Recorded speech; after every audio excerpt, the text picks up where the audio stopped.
So I did this reaction to the PlayStation fan, that gentleman that's been talking about how he's discovered, Xbox and it's the greatest thing ever.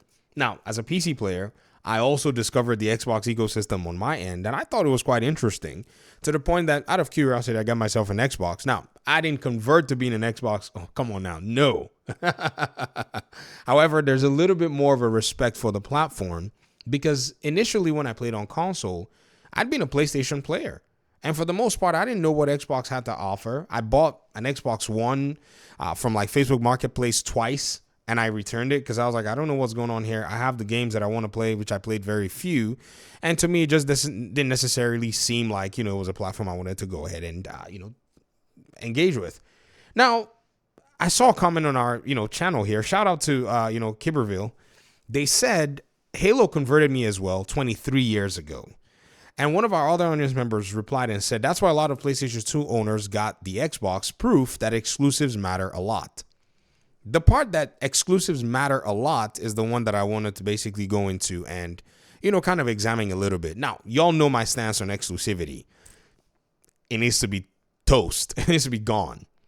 However, 23 years ago was a very important time in gaming. We were just moving from PS2 to PS3 or Xbox 360. This is the generation that, according to those of you who've been teaching me this stuff on the channel, you've said that Xbox was basically smoking everybody. They just took, the lead, and everybody was vibing. Xbox had some really cool stuff. Some said PlayStation also had cool stuff as well. But in terms of multiplayer, Gears of War, Halo, all of that stuff, apparently that was a big deal. Now, someone who doesn't play shooters, you can see how I probably just saw those things and went, is that a gun in his hand? I don't care. You know what I mean? Just not a big fan of them at the time. Now, which is weird. After so many years, I end up playing Division, make a whole channel about it. It's a shooter, but it is a different kind of shooter. So you have to bear with me, right? It's an acquired taste in a sense. You put it all together. I wonder today, Halo's on PC, right? Halo's moved to PC a few years ago, and then now every Halo game is just on PC. Why and where is that magic gone?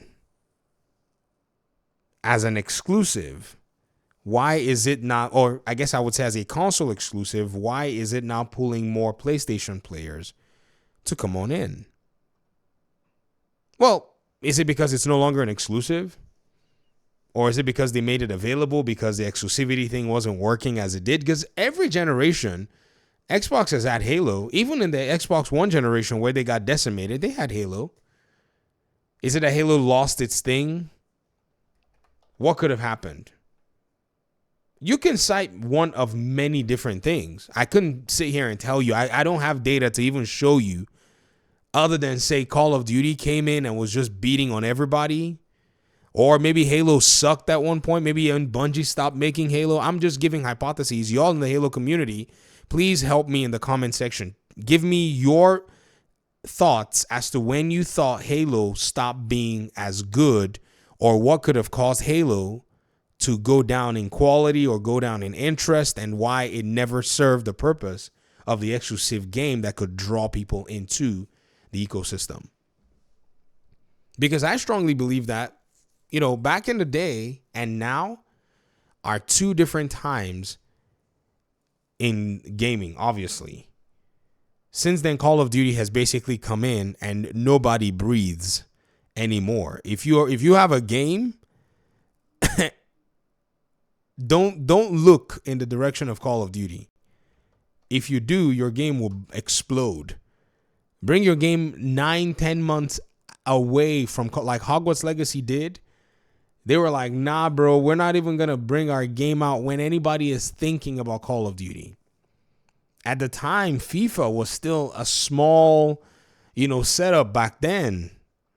Nobody was doing anything big in terms of the multiplayer side. So the only thing I can tell you is the saturation point for multiplayer games eventually started to, get occupied. Like, it was reaching very fast. And somewhere, somehow, Call of Duty was able to capitalize on a market there, and a lot of different events that happened in America and the world at the time. they were able to capitalize upon it and appeal to a lot of those gamers. So there was cross-functionality in terms of people moving from Gears and maybe Halo, but Call of Duty was where everybody basically was able to get in and kind of like find that late night, midnight gameplay with their different modes, team deathmatch, and all of this stuff. I don't know where they got the ideas from, but somehow Call of Duty basically won that race, and no one has been able to catch up since then. It leads me to believe that Xbox looked at that success that it had with Halo and said, we need to be able to either replicate this kind of success or we need to buy this kind of success. So they went back and they just, instantly purchased as they had the opportunity to do so. And Call of Duty is not exclusive. If it was, it would not be big. If it was, it would not put Sony in a really strange place. If it was, it wouldn't put Microsoft and Xbox in the position that they're in right now. So at some point in the gaming industry, exclusives, they mattered. But now I don't think their impact is as much as a lot of people think they are. Because again, we're seeing keep your game exclusive and watch the numbers suck if you're not Nintendo. Because again, when you think about it, you can play almost any genre of game on every platform to the tune of about 10 different versions of it. It's that simple. Like let me give you an example. If I say right now I want to play, a fighting game, right? And I go to Steam, there are like 8 of them, which is a lot for a fighting game because at any point, an individual can only play one proficiently. And some people who are just different will master more than one. And those are people who are really different. Yeah, you have 8 of those, which is it's like having 40 of the same game with fighting games. Because within that one fighting game is mastery and different players, different fighters, different things in charge of them. You look at the superhero genre, you say, I want to play a superhero game. Oh, goodness. Arkham alone is 4. Gotham Knights added, that's 5 in the list of the Batman games recently made anytime from the Xbox 360 days all the way through now. Then you have the 2 Spider-Man games, Miles Morales, and then Spider-Man 2 is coming out, which will make a third. Well, it's coming out on PC. So we'll just say you have 3 Spider-Man games, across the board. Then you have the fighting superhero games, Injustice. Even if it's a small niche place, it still has a good plethora of games. So I think that's probably the biggest thing you're seeing right now as to why exclusives are not really taking everything by storm. It's simply because there are just so many games to play. And at some point, even if you may think, I didn't have the opportunity to play this game because of exclusives and all that, like Black Myth Wukong, right? I think that game might have maybe a 1-year, 6-month exclusive. But guess what? There's another game called Wu Chang coming on Xbox. It's coming very soon. It's coming next year. So if Black Myth Wukong is a 2-year exclusive to Xbox, before it shows up, Wu Chang will be there and you would not even remember that Black Myth Wukong exists anymore. You'd be playing Wu Chang Fallen Feathers. That's the market that we're in right now. The replica of games are now a thing. And so when people were saying, From Software, when, the Kotokawa conversations were going on and, everybody was like, man, perhaps maybe, we might see, what's the name of this game? The Souls games be exclusive and all that. It was like, what? There are many other Souls games that have basically come up with good quality. It's only a matter of time before you won't even be able to. There were people, did I say it's only a matter of time? I'm sorry. There were people who said that had they not known that this game was made by someone else, they would have thought it was a From Software game. Lies of P. Straight up.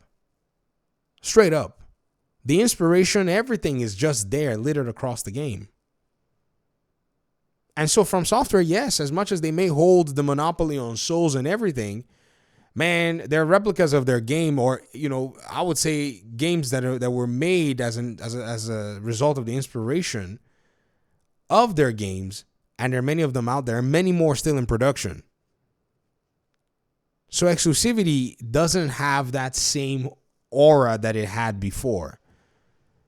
Because the moment you sit down, like you see a trailer, maybe you see a trailer, during your lunch break, And then by the time you get home, there'll be another trailer for a game that's going to basically be the same, in the same genre or similar game.